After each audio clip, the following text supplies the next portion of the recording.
Hello dear student, आज हम लोग पढ़ने वाले हैं अवतल गोलीय पृष्ठ पर अपवर्तन का सूत्र। जैसा कि आपको ज्ञात है कि एग्जाम के व्यू से देखा जाए तो बहुत इम्पॉर्टेंट है। तो सबसे पहले हम यहाँ पर देखते हैं आपका दिया गया अवतल गोलीय पृष्ठ जो है यस पे जो आपका यस डैश है आपका अवतल गोलीय पृष्ठ दिया गया है और इसके जो लेफ्ट साइड में है आपका n1 दिया गया है, जो माध्यम n1 है आपका विरल है, और जो राइट साइड में जो माध्यम n2 दिया गया है आपका सघन है। और यहाँ पर अवतल गोलीय पृष्ठ के सामने एक वस्तु O रखी हुई है। इस वस्तु O से आपकी दो प्रकाश की किरणें आपतित होती हैं। जो पहली प्रकाश की किरण आपतित हो रही है आपका जो OP है, ये अवतल गोलीय पृष्ठ के सीमा पृष्ठ पर अभिलंबवत आपतित होती है, जो बिना विचलित हुए सीधे निकल जाती है। तो यही आपकी जो आपतित किरण OP है ये आपका मुख्य अक्ष का कार्य करती है। तो इस मुख्य अक्ष पर आपका जो C पॉइंट दिया गया है आपका वक्रता केंद्र है। जैसा कि आपको ज्ञात है कि जो अवतल गोलीय पृष्ठ होता है इसमें वक्रता केंद्र आपका लेफ्ट साइड में होता है, अर्थात बाईं ओर होता है। अगर हम वक्रता केंद्र C को बिंदु A और N से मिला देते हैं तो ये आपका अभिलंब का कार्य करता है। और जो आपकी दूसरी प्रकाश की किरण है बिंदु O से, जो आपकी दूसरी प्रकाश की किरण आपतित हो रही है बिंदु A पर, ये आपका बिंदु A पर आपतित हो रही है। अपवर्तन के पश्चात ये अभिलंब की ओर झुक जाती है, अभिलंब की ओर झुक जाती है। तो ये अपवर्तित किरण AB और अभिलंब के बीच जो बना कोण है आपका अपवर्तन कोण कहलाएगा। यदि हम अपवर्तित किरण AB को आगे की ओर बढ़ाते जाते हैं तो यह एक दूसरे को किसी भी बिंदु पर नहीं काटता है। जब किसी भी बिंदु पर काटेगा नहीं तो वहां पर प्रतिबिंब बनेगा ही नहीं। इसलिए हम अपवर्तित किरण AB और अपवर्तित किरण PQ को पीछे की ओर बढ़ाते हैं तो यह एक दूसरे को बिंदु I पर काटता है, या कह सकते हैं बिंदु I पर स्पर्श करता है। जब बिंदु I पर स्पर्श करेगा तो बिंदु I पर ही इसका जो वस्तु O दिया गया इसका आभासी प्रतिबिंब बनेगा, इसका जो आभासी प्रतिबिंब बनता है। तो यहाँ हम लिख सकते हैं आपतन कोण कोण OAC बराबर जो दिया गया I दिया गया है तथा अपवर्तन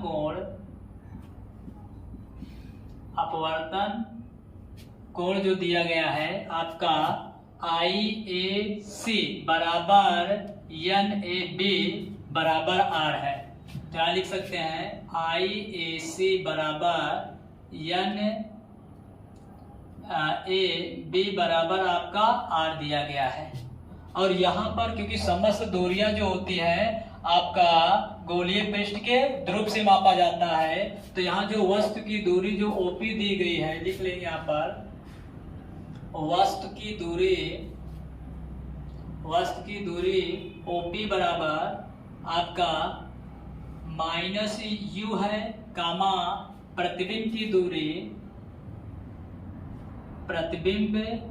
की जो आपकी दूरी दी गई है,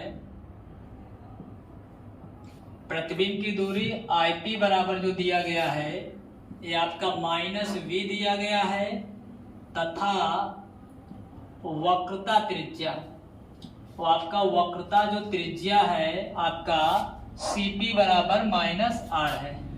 यहाँ लिख लेंगे CP बराबर -R है। आपकी वक्रता त्रिज्या CP बराबर -R दिया गया है। यहाँ पर सभी दूरियां आपकी ऋणात्मक में है क्योंकि हम चिन्ह सहित लिए हैं, और यहाँ पर ये आपका गोलीय पृष्ठ अवतल गोलीय पृष्ठ के बाईं ओर दिया गया है। और इसके बाद हम और आगे लिख सकते हैं हम पुनः माना कि आपका जो OA है और IA है और CA है मुख्य अक्ष पर क्रमशः अल्फा बीटा गामा कोण बनाते हैं, और बिंदु A से मुख्य अक्ष पर डाला गया लंब जो है AM बराबर H है। तो इसको आप लिख लेंगे। अब इसके बाद हम लिखते हैं आगे यहाँ लिखेंगे त्रिभुज OAC में, जब OAC में चलते हैं तो जो आपका गामा दिख रहा है गामा बहिष्कोण है। तो लिख लेना यहाँ गामा क्या है, बहिष्कोण है। जैसा कि आपको ज्ञात है कि त्रिभुज के अंतः कोणों का योगफल उसके बहिष्कोण के मान के बराबर होता है। तो यहाँ इसका अंतः कोण जो होगा, अगर हम त्रिभुज ओ ए सी में चलेंगे तो अल्फा और ये आप टोटल वाला कोण आई हो जाएगा, इन दोनों का योगफल गामा के बराबर हो जाएगा।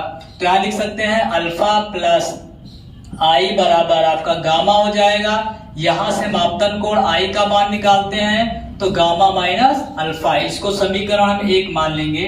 अब इसी प्रकार लिखेंगे तथा जब हम त्रिभुज आई ए सी में चलते हैं तो यहाँ बीटा और आर जो अंतः कोण है और गामा जो है आपका बहिष्कोण है।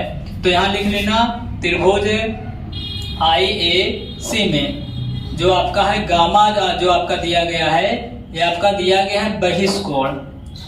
तो फिर से वही आप नियम लगाएंगे कि अंतः कोणों का योग बहिष्कोण के मान के बराबर होता है। तो यहाँ पर बीटा प्लस आर बराबर जो होगा ये आपका गामा हो जाएगा। तो यहाँ से हम निकाल लेंगे फिर से आर का मान, तो गामा माइनस आपका हो जाएगा बीटा, इसको समीकरण 2 मान लेंगे। जब मुझे आई और आर का मान ज्ञात हो जाए तो उसके बाद हम स्नेल का नियम लगाते हैं। तो लिखेंगे अब स्नेल के नियमानुसार, स्नेल के नियमानुसार तो आपका स्नेल का जो नियम कहता है वो आपका n2 बटे n1 बराबर साइन आई बटे आपका साइन आर होता है। तो थोड़ी देर के लिए आप एक थोड़ा सा ध्यान देंगे, जो आपका n का मान होता है वो पहले माध्यम के सापेक्ष दूसरे माध्यम के अपवर्तनांक के भी बराबर होता है, या इसी को हम n2 बटे n1 भी लिख सकते हैं। तो आप यहाँ पर हम लिखेंगे n2 बटे n1, क्योंकि हमने दोनों आप माध्यम अलग अलग माना है, इसको n1 माना है और इसको n2 माना है। तो अब यहाँ पर जब हम यहाँ स्नेल का नियम लगा देंगे तो उसके आगे लिखेंगे, यहाँ पर आपको ज्ञात होना चाहिए कि जो आपका अवतल गोलीय पृष्ठ का जो द्वारक दिया गया है ये आपका छोटा है। तो आप लिख सकते हैं यदि अवतल गोलीय पृष्ठ का द्वारक, अवतल गोलीय पृष्ठ का द्वारक छोटा है तो तब कोण आई व आर भी छोटे होंगे,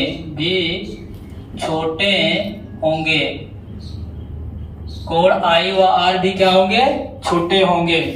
अब इसके बाद यदि आई व आर का मान रेडियन, यदि आई व आर का मान हम रेडियन में मापते हैं तब आपका साइन आई के स्थान पर आई क्या लिख लेंगे, तब साइन आई के स्थान पर हम आई लिख सकते हैं और गामा साइन आर के स्थान पर हम आर लिख लेंगे। तो यहाँ पर हम लिखेंगे n2 बटे n1 बराबर, यहाँ साइन आई है तो यहाँ पर आई लिख लेंगे और जहाँ पर साइन आर है यहाँ पर आर लिख लेंगे। इन दोनों का क्रॉस मल्टीपल करेंगे, तिर्यक गुणा करते हैं तो आपका हो जाएगा n2r बराबर n1 आई। अब हम समीकरण 1 और 2 से आई और आर का मान रख लेंगे। लिखेंगे समीकरण 1 और 2 से जब एक चलेंगे समीकरण 1 और समीकरण 2 से, जब समीकरण 1 और 2 से चलते हैं तो आपका n2 और r का जो मान दिया गया है, ये आपका दिया गया है गामा माइनस बीटा दिया गया है और बराबर n1 और जो i का मान दिया गया है ये आपका गामा माइनस अल्फा दिया गया। तो यहाँ लिख लेंगे गामा माइनस अल्फा। अब इसको गुणा कर लेंगे, n2 gamma minus n2 beta हो जाएगा, यहाँ बराबर n1 gamma minus n1 alpha हो जाएगा। अब यहाँ पर हम गामा को एक साथ कर लेंगे और यहाँ पर बीटा अल्फा को एक साथ कर लेंगे। तो यहाँ लिख लेना n2 gamma minus n1 gamma बराबर, इधर आपका माइनस में प्लस में था, इधर आएगा माइनस में तो हो जाएगा n2 बीटा, क्योंकि इधर माइनस में इधर जाएगा प्लस में हो जाएगा n2 beta minus n1 alpha. अब यहाँ गामा कॉमन ले लेंगे तो आपको हो जाएगा n2 माइनस n1 बराबर हो जाएगा n2 beta minus n1 alpha. अब इसको हम समीकरण 3 मान लेंगे, इसको समीकरण 3 मान लेंगे। देखिए अभी हमने देखा था कि अवतल गोलीय पृष्ठ का द्वारा छोटा है, तब कोण I व R भी छोटे होंगे। यदि I व R का मान रेडियन में मापते हैं तो साइन I के स्थान पर I और साइन R के स्थान पर R रख सकते थे। तो इसी प्रकार हम इसके आगे लिख लेंगे कि जैसा कि आपको पता है कि अवतल गोलीय पृष्ठ का द्वारा छोटा, तो लिख लेंगे चूंकि अवतल गोलीय पृष्ठ का द्वारा को हम व्यास भी लिख सकते हैं, पृष्ठ का द्वारा छोटा है, इसलिए कोण अल्फा कामा बीटा कामा गामा भी छोटा होगा। जैसे वहां पर I और R था तो यहाँ पर अल्फा बीटा गामा भी छोटा होगा। जब ये छोटा होगा तो इस दशा में हम अल्फा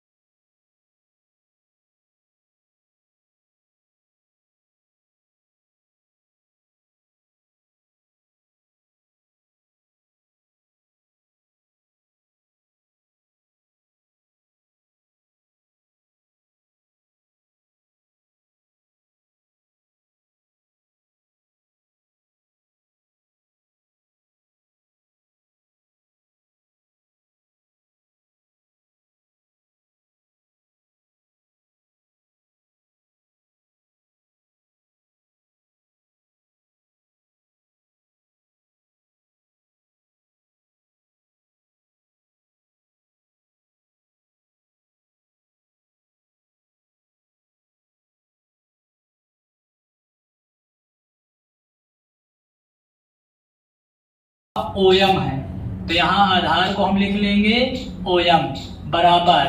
देखिए हमें एएम की वैल्यू तो पता है एच है, लेकिन ओएम का मान नहीं पता है। तो हम कह सकते हैं कि अवतल गोलीय पृष्ठ का जब द्वारक छोटा होता है तो बिंदु ए जो है ध्रुव P के समीप होता है। जब बिंदु ए ध्रुव P के समीप होता है तो ओएम का मान लगभग ओपी के बराबर होता है। तो यहाँ पर ओएम के स्थान पर हम ओपी लिख लेंगे, तो लिख लेंगे एएम बराबर ओपी बराबर एच बटे ओपी क्या है, वस्तु की दूरी है ओ से पी, क्योंकि समस्त दूरियां जो होती हैं वो आपके गोलीय पृष्ठ के ध्रुव से मापी जाती हैं। और ये लेफ्ट साइड में है तो जो आपकी बाई ओर की जितनी भी दूरियां होती हैं वो आपकी ऋणात्मक में होती है, चिन्ह परिपाटी के नियम से क्या आता है। तो यहाँ पर लिख सकते हैं यू माइनस यू, तो ये हो जाएगा माइनस एच बटे यू।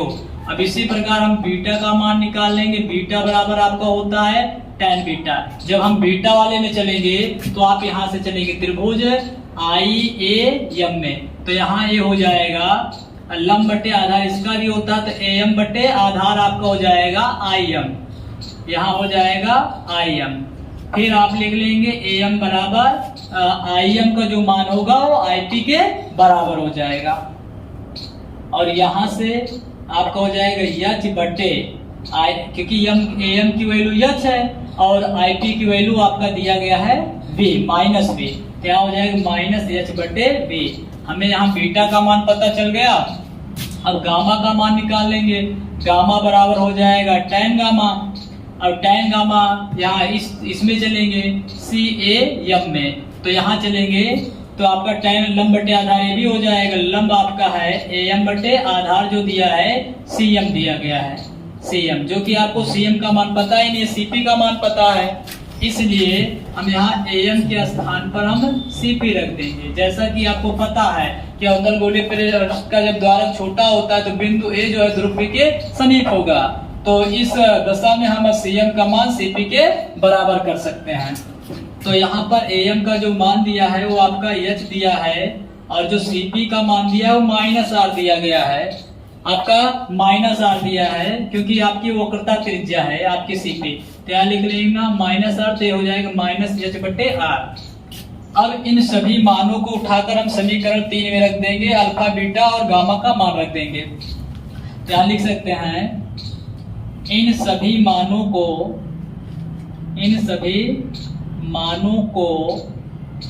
समीकरण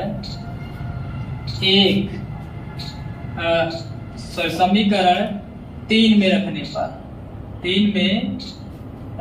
पर जब आप 3 में रखते हैं तो आपका हो जाएगा गामा के स्थान पर -H/R आप रख लेंगे, ब्रैकेट के अंदर हो जाएगा N2 - N1, और उसके बाद आपका बराबर N2 बीटा के स्थान पर आपका दिया गया है -H/U, माइनस बीटा के स्थान दिया गया है -H/V। तो यहाँ लिख सकते हैं -N2H/V, और आपका माइनस है माइनस लगा लेंगे, आपका N1 लिखा हुआ है यहाँ N1 लिख लेंगे, और यहाँ पर अल्फा के स्थान पर आपका दिया गया -H/U, तो माइनस माइनस प्लस हो जाएगा, H/ आपका हो जाएगा U। अब इसमें H कॉमन ले लेंगे दोनों में, या -H कॉमन ले लेंगे, यहाँ -H/R हो जाएगा, और N2 -N1 हो जाएगा, यहाँ -H कॉमन लेंगे, जब -H कॉमन लेंगे तो अंदर का चिन्ह बदल जाएगा।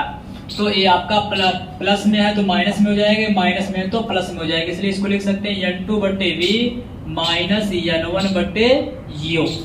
यहाँ -H से -H कैंसिल हो जाएगा। मैं यहाँ पर काट कर दिखा रहा हूँ, इसको काटना मत, मैं केवल आपको समझाने के लिए इसको काट कर दिखा रहा हूँ।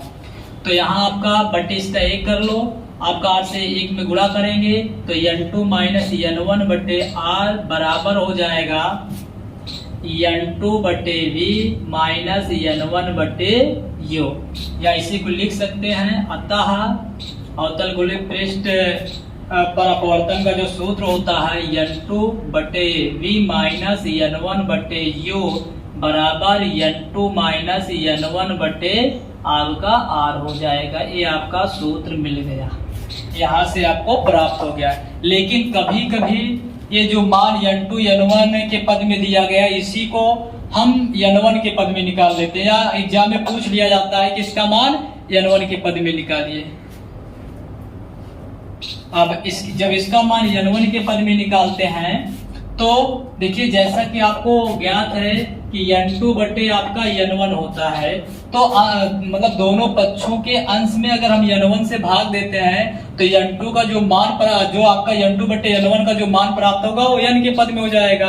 इसलिए हम यहाँ लिख लेंगे दोनों पक्षों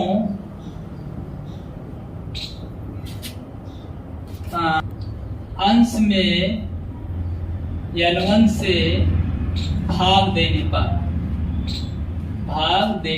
पर जब आप भाग देते हैं तो आपका हो जाएगा N2/N1 बटे आपका हो जाएगा V -N1/N1 बटे हो जाएगा U बराबर N2/N1 -N1/N1 पूरे का हो जाएगा R।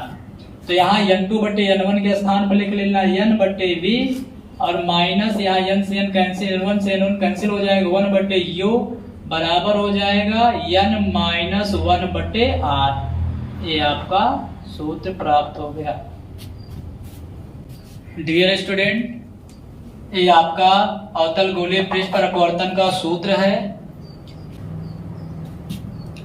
तो आप लोग एक बार इसका स्क्रीनशॉट ले लीजिए। डियर स्टूडेंट, यदि आपका ये वीडियो अच्छा लगा हो तो इस वीडियो पर आप लाइक करिए, शेयर करिए, कमेंट करिए और हमारे वीडियो का सब्सक्राइब करिए। और यदि आप किसी भी टॉपिक पर आप वीडियो देखना चाहते हैं तो उस टॉपिक पर आप कमेंट करिए, जो उस टॉपिक संबंधित आपको वीडियो हम प्रोवाइड करने का प्रयास करेंगे। जय हिंद।